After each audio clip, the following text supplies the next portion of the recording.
que leva o indivíduo a abrir mão de uma estabilidade e de um salário ao final do mês para assumir riscos em um ambiente de negócios tão desfavorável no nosso país? Os dados mais atuais mostram o Brasil ocupando posições medíocres nos rankings de liberdade econômica, competitividade e facilidade em se fazer negócios. Contudo, a resposta para a pergunta inicial é simples e está refletida na história de um grande líder empresarial, Fernando Carreira. E, segundo Jim Collins, não são as circunstâncias que fazem o resultado, e sim as pessoas, que, através de sua responsabilidade individual e paixão pelo que fazem, preferem fazer diferente e não esperam que façam por eles. Fernando é sócio-presidente do Grupo Autoglass e teve um papel preponderante no empreendedorismo capixaba e nacional. Nasceu em Colatina, no norte do Espírito Santo, e ainda na juventude conciliava trabalho com estudo. Optou por sair da faculdade de engenharia para trabalhar no negócio do pai, uma pequena loja de varejo de vidro automotivo.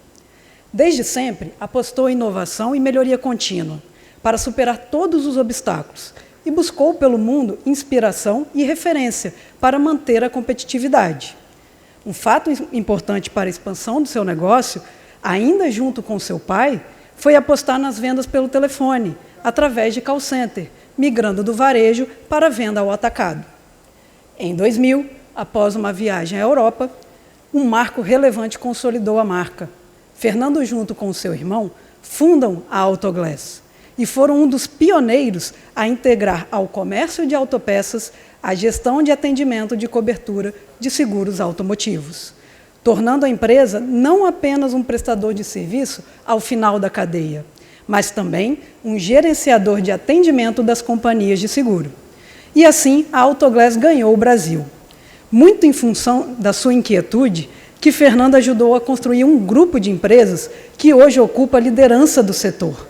Ele, que se auto-intitula o filósofo colatinense do século XX, carrega consigo uma frase de sua autoria que diz: quando não formos bons o suficientes para criar, sejamos humildes o suficientes para copiar e melhorar. Ainda hoje, Fernando arrisca a própria pele para superar os desafios, gerar o progresso e inspirar todos nós a transformar o Brasil que vivemos no Brasil que queremos. E por tudo isso, agradeço ao senhor Fernando Carreira, em nome do Instituto Líderes do Amanhã, e o convido ao palco para receber a homenagem. Boa noite a todos. Queria começar o meu painel falando um pouquinho, apresentando um pouquinho mais, né? Já fui muito bem apresentado agora pela Raquel, mas acrescentar um pouquinho mais de informação sobre o nosso negócio. E normalmente todo mundo tem a ideia de que o nosso negócio é uma empresa única. Na realidade, eu digo que nós somos dois pilares de negócio. Temos um pilar de negócio relacionado à atividade de comércio, que são as lojas que nós temos no Brasil, onde você vê a marca Autoglass estampada nela, onde aplicamos o produto que nós vendemos, trocamos faróis, vidros e outros tipos de produto. Inclusive, eu tenho dito ultimamente que Autoglass ela não é mais só auto e nem também só glass. Temos uma linha ampliamos nossa linha de produto para para-choque, somos o maior distribuidor de para-choque no Brasil hoje, distribuição de faróis, lanternas, retrovisores, itens de suspensão, e esse ano, em plena pandemia, entramos com a linha de lataria também automotiva. E quando eu digo também que não somos só auto, porque também para o mercado de seguro temos alguns serviços relacionados ao seguro de residência, por exemplo. Temos serviços relacionados a SAC, serviço de atendimento ao consumidor, serviços de call center. Então, cada dia mais a gente caminha para não ser só uma empresa de autopeças, simplesmente, ou de vidro automotivo. No pilar de serviços, como eu acabei de mencionar, temos vários serviços relacionados ao mercado segurador principalmente, mas não só isso. Nós chamamos de serviços de BPO, vem do inglês de Business Process Outsourcing, né, que é assumir a terceirização de processos de grandes empresas. notadamente com atividade de call center. Hoje nós temos em torno de 1.000 posições de call center em Vila Velha, estão distribuídos em vários sites. E esse ano nós passamos a dar um nome específico para o pilar de serviços. Adotamos a marca Maxpar, uma logomarca que, por sua vez, também remete à logomarca Autoglass. Estamos presentes hoje em todos os estados do Brasil e também, a maioria das pessoas não sabe, mas temos 2 unidades na Colômbia, na cidade de Bogotá. Isso aí tem até uma curiosidade, porque muita gente me pergunta, Fernando, por que foi escolher a Colômbia para ampliar a operação, né? E, na época, nós, há 3, 4 anos atrás, estávamos pensando em fazer isso, atuar em outros mercados, que não só o Brasil, até por uma questão de distribuição de risco do negócio. Nós olhamos assim, maior frota automotiva do Brasil, 45 milhões de veículos, segunda maior frota, México. Entretanto, no México, eu tenho players concorrentes muito bem estabelecidos, o mercado já está um pouco mais maduro. Terceira maior frota, Argentina, que o caos, né, a instabilidade política, o risco político é extremamente alto, descartamos em função disso. E a quarta maior frota é a frota colombiana, com ainda algumas vantagens. É um mercado que é o mercado brasileiro em torno de 15 a 20 anos atrás, é um mercado ainda, de certa forma, imaturo. Empresas, companhias de seguro que atuam conosco aqui também atuam lá. E o produto de cobertura de vidro agregado ao seguro de automóvel ainda não tinha sido desenvolvido, está sendo desenvolvido por nós. Estamos sendo pioneiros lá no mercado colombiano com esse tipo de serviço. Vocês podem ver que estamos em todos os estados do Brasil, exceto o Acre, Rondônia, Roraima e Amapá, são os antigos territórios, né? Mas estamos com a cobertura em todos os estados, com pelo menos uma filial, pelo menos uma unidade dentro do estado. Como eu comentei, nós atuamos fortemente no mercado de seguro de automóveis e para ajudar a entender um pouco mais o que é o nosso negócio, quando você vai contratar um seguro para o seu automóvel, existe a possibilidade de você contratar também uma cobertura adicional referente aos seus vidros, faróis, lanternas e outras peças do seu carro, que eventualmente venham a ser danificadas sem uma colisão que vai ocasionar uma perda parcial. O que ocorre? Quando você quebra o vidro especificamente, me atendo ao vidro, você tem que respeitar a franquia do casco, né? Então, normalmente, a franquia hoje de um carro popular está na faixa de R$2, R$3.000, e um para-brisa vai ficar na faixa de R$1.000. Então, quando quebra o vidro, o segurado, se ele não contrata essa cobertura adicional, ele tem que desembolsar esse conserto a seu próprio custo. Hoje, essa cobertura adicional de vidros dentro do seguro de automóvel abrange em torno de 95% da frota circulante. 95% da frota que tem seguro de automóvel também contrata essa cobertura adicional da qual nós somos prestadores de serviço. E nesse caso aqui, a companhia ela vende esse produto e ele tem uma característica de sinistro de baixo valor agregado. Então, o custo da companhia gerenciar isso por conta própria acaba sendo mais alto do que eu, gerenciando para várias companhias, tenho um volume, uma volumetria muito maior que permite ganhos de escala e ser mais competitivo do que a própria companhia. Hoje somos uma equipe de 3.700 colaboradores, aproximadamente. Esse ano, embora com a pandemia, crescemos em torno de 10% o número de colaboradores. Estamos entrando com um contrato grande agora no mês de dezembro, uma grande companhia que nós não tínhamos contrato com ela, vamos passar a atender agora. E metade desse número de colaboradores está localizado aqui no Espírito Santo. Então, isso, na hora que eu estava vendo aqui a palestra com o Casagrande, o governador, foi comentado, nós somos o 23º estado, né? E o que me veio à mente, olha, mas isso não quer dizer nada. Porque você não precisa ficar restrito ao Espírito Santo. Não é porque você está aqui que seu mercado vai ser o Espírito Santo. Seu mercado vai ser aqui, mas pode ser muito mais do que aqui. Então, tendo um ambiente favorável aqui, permite você pegar e ir além das fronteiras do nosso Estado.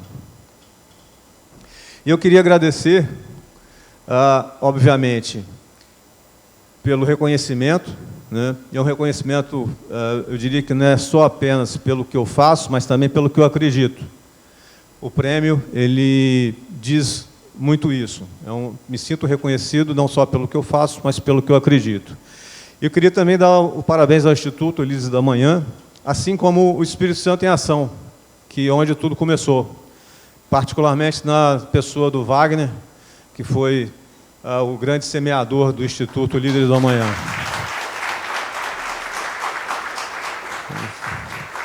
Parabéns, Wagner.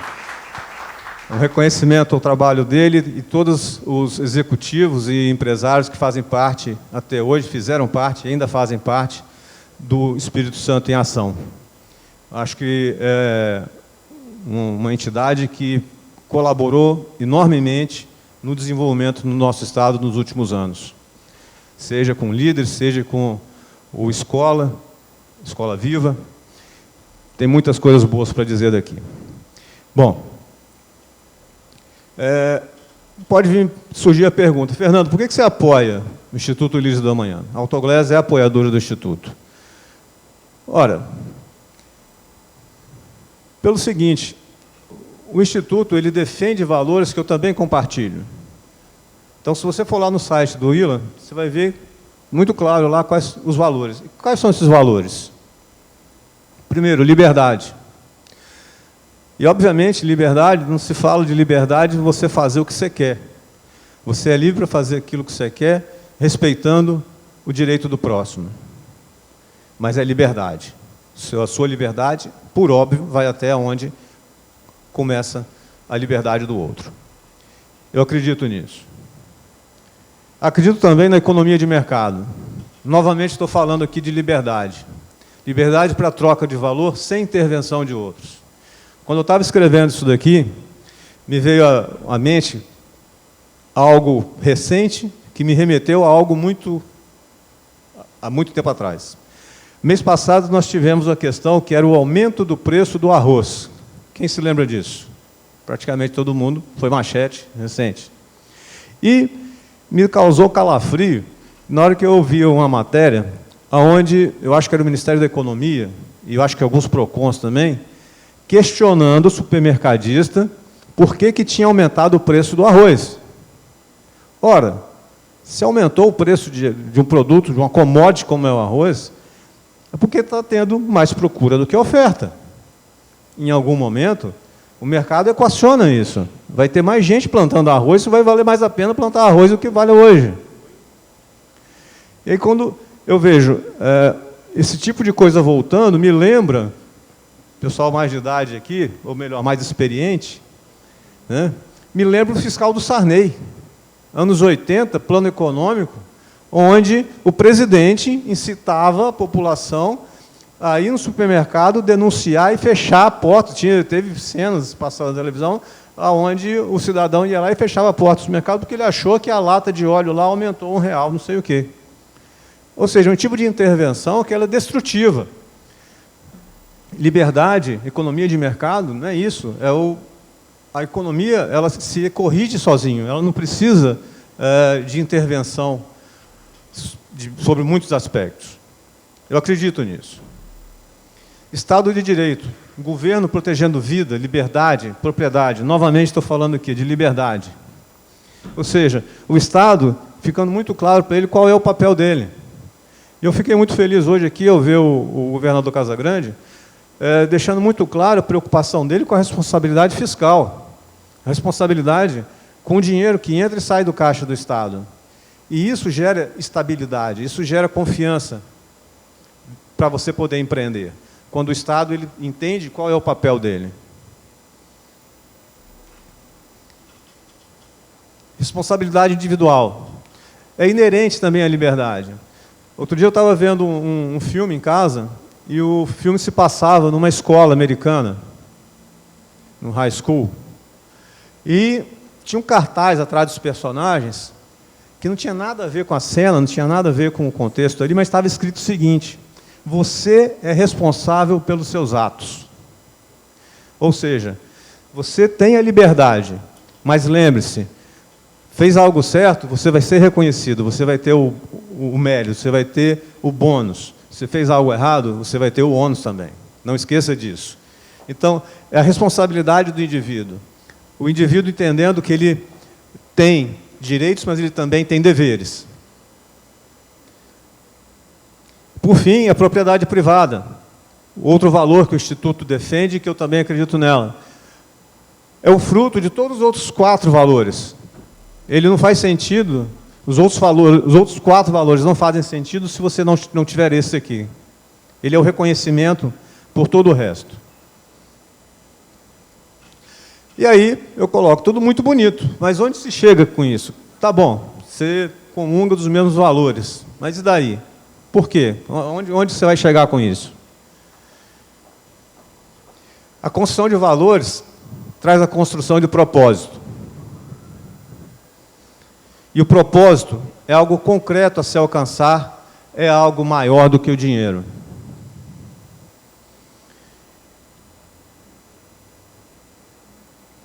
Eu trouxe aqui uma frase do Nissan Guanais, que ele citou isso aqui quando ele foi paraninfo da formatura dos alunos da FAAP, lá em São Paulo.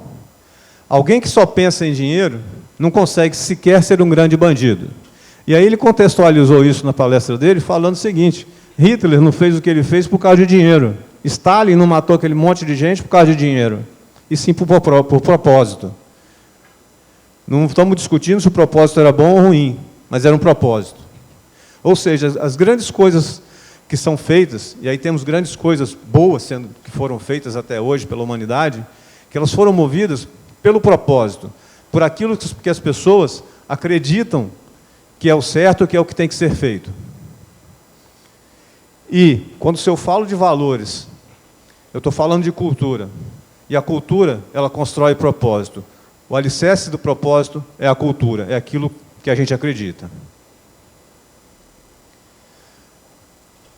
Construção de valores é preparar o terreno para nascer o propósito, como eu acabei de colocar.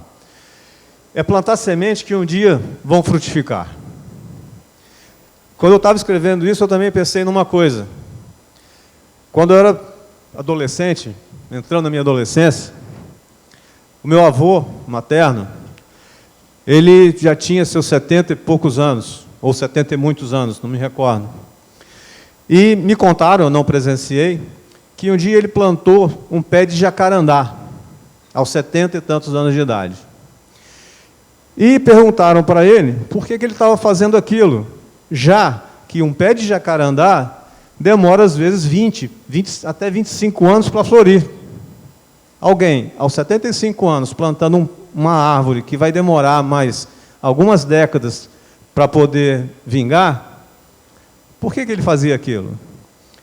E o que eu soube foi que ele respondeu o seguinte: não estou fazendo isso para mim. Isso é propósito. Isso é um propósito. Ele está pensando em algo muito mais além do que na trajetória dele. Ele está pensando na trajetória dele dentro de um horizonte muito maior do que as pessoas que estavam perguntando a ele, estavam pensando. Então, valores que o Instituto prega, eles são a base da construção de um propósito. E o propósito é o que constrói futuro. E aí vem a brincadeira, né? Ela falou que eu sou de Colatina, né? Filósofo colatinense, e vem a pergunta: ilustre colatinense, qual seria esse propósito? A construção de uma sociedade onde o Estado diminua seu peso para quem produz. Um Estado mais leve, menos regulatório. Onde haja confiança para se investir. Um Estado sem controle das contas públicas, um Estado que cada hora toma uma direção diferente. E o Brasil passou por isso, anos 80, anos 90, gente. A maior parte de vocês não tem idade para isso. Anos 80 vou falar, desculpa a expressão, mas era um inferno, porque você dormia sem saber qual o pacote econômico que ia sair naquela noite e de manhã cedo ia estar tudo de cabeça para baixo. Eram pacotes econômicos um atrás do outro. Quando o Estado se desorganiza, toda a sociedade sofre. Onde não se fale apenas de direito, mas também de deveres do cidadão. Eu falo que tem horas que me dá a impressão que é tanto mimimi, o cidadão ele sempre querendo que o Estado cuide de tudo, faça tudo, nada está bom. O cidadão ele também tem deveres. Tem coisas que é inerente ao cidadão. E eu vou dar um exemplo assim, trivial, até bobo. O cara que anda na rua e suja, joga lixo na rua.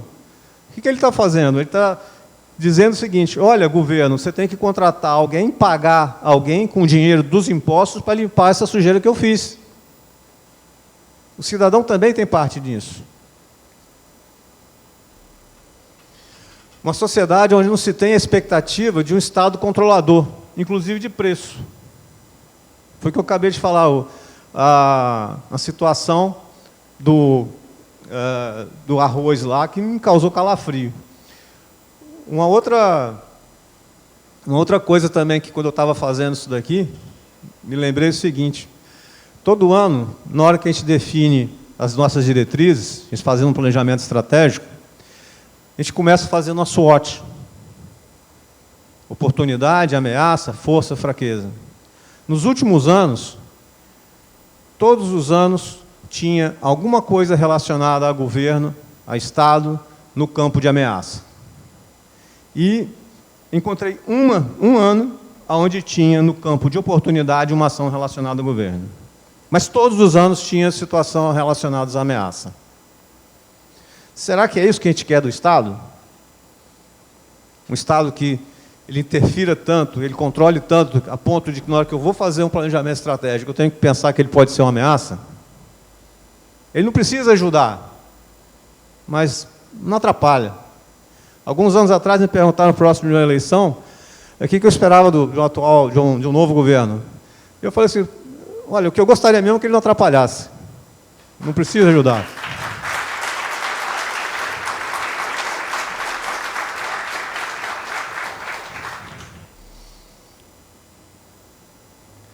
Seja mais claro, por favor, filósofo colatinense, né? Vamos lá. Em resumo, acredito que o principal propósito do Instituto Líderes do Amanhã é construir uma sociedade mais justa. Mais justa para os necessitados, sim, não vamos esquecer dos necessitados e pessoas menos favorecidas, mas também para quem produz a riqueza, porque essa riqueza é que vai permitir ajudar os necessitados.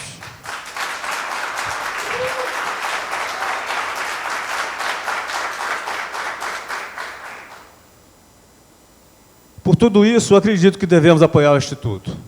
Seus valores, a cultura que isso traz e, com certeza, o propósito que vem disso.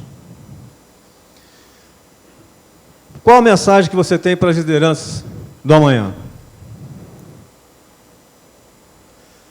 Eu diria o seguinte: gente, Brasil é terra de oportunidade. Eu achei muito interessante o painel de agora há pouco. Eu esqueci o nome do painelista aqui, Davi, do Nubank. Ele falando o seguinte: nos Estados Unidos é muito mais fácil empreender, mas é mais fácil para todo mundo, não é só para mim. Então, com toda a dificuldade que a gente encontre, o Brasil ainda é uma terra de oportunidade. Tem muita coisa para ser feita. Líderes do amanhã, tenho orgulho do nosso país. E, gente, eu falo isso porque eu tive a oportunidade ao longo dos anos de viajar a trabalho, de viajar para visitar fornecedor no exterior. E aí, me gera um pouco de incômodo quando eu ouço alguém falando assim: país de primeiro mundo, Brasil subdesenvolvido. Gente, quando você viaja a trabalho, igual como eu já viajei várias vezes, eu vou na periferia das grandes cidades, dos ditos primeiros mundo, você vai encontrar também muitos problemas parecidos com os nossos. Década de 90, fui visitar um fornecedor em Los Angeles. Era na periferia da cidade, obviamente, não era lá no Hollywood Boulevard, não era lá na Calçada da Fama. E, na hora que eu comecei a chegar perto da fábrica, você começa a ver serpentina de arame farpado nos muros, você começa a ver grade em tudo quanto é lugar. Na época eu pensei, ué, mas aqui no primeiro mundo, aqui também eles têm esse problema também? Tem também. Então, tenho orgulho do nosso país. Nosso país não é tão ruim como as pessoas falam. Pode não ser tão bom como nós gostaríamos, mas ele também não é tão ruim como se pensa. Outra coisa, não se deixe contaminar pelos pessimistas. Imprensa, com todo respeito, mas ela traz uma carga de certo pessimismo. Talvez seja isso a expectativa da maioria das pessoas. Talvez seja isso que gere leitor, que gere pessoas para consumir o conteúdo. Mas não tomem cuidado, tenham um senso crítico para isso. Temos problemas e oportunidades na mesma proporção. E, gente, uma outra coisa, algum tempo atrás, eu não conhecia Dubai, Emirados Árabes. Eu fui lá conhecer com a minha família. Em determinado dia, nós fomos num shopping, e uma primeira coisa que me chamou a atenção, no shopping que tinha de pedra daqui do Espírito Santo, granito, que foi exportado para lá, era uma enormidade. Praticamente o shopping era quase todo de pedra do Espírito Santo. Fomos para a praça de alimentação, tinha um cartaz na porta do restaurante, de um restaurante, que dizia o seguinte, que os produtos dele, o frango que ele usava, era um frango Sadia. Sadia, uma marca brasileira, estava gerando diferencial competitivo para aquele restaurante. Do outro lado do mundo, no Oriente Médio, uma marca brasileira sendo reconhecida. Em algumas ocasiões já fui para Bogotá, e vou falar para vocês que é muito bom, quando você está andando pela cidade, você passa num lugar e você vê uma marca lá, localiza. Você anda mais um pouco, você passa numa agência do Itaú, em Bogotá. Você anda mais um pouco, tem um ônibus Marco Polo na sua frente. Você vai no restaurante, o talher que você está comendo é da Tramontina. Gente, o Brasil é a locomotiva da América Latina. Qualquer país que você for aqui por perto, vocês vão perceber o quanto o Brasil é grande, quanto o Brasil é importante. Teve um fórum de seguro automotivo em Miami, uns anos atrás, e tinha companhia de seguro de vários países da América Latina. E aí teve uma pessoa de uma companhia boliviana perguntando se nós tínhamos interesse em ir para o mercado boliviano. Aí eu, por curiosidade, perguntei, qual o tamanho da frota colombiana? 300 mil carros. 300 mil carros? Nem o Espírito Santo tem muito mais do que 300 mil carros. O país inteiro tem menos carros do que só o nosso estado aqui. Ou seja, o Brasil é um país de oportunidade, tem orgulho da nossa terra, acreditem no que nós temos para fazer e não é pouca coisa. Para concluir, acredito que teremos 3 tipos de pessoas e empresas com relação ao futuro. Quem constrói o futuro, quem se adapta ao futuro e quem se pergunta o que aconteceu.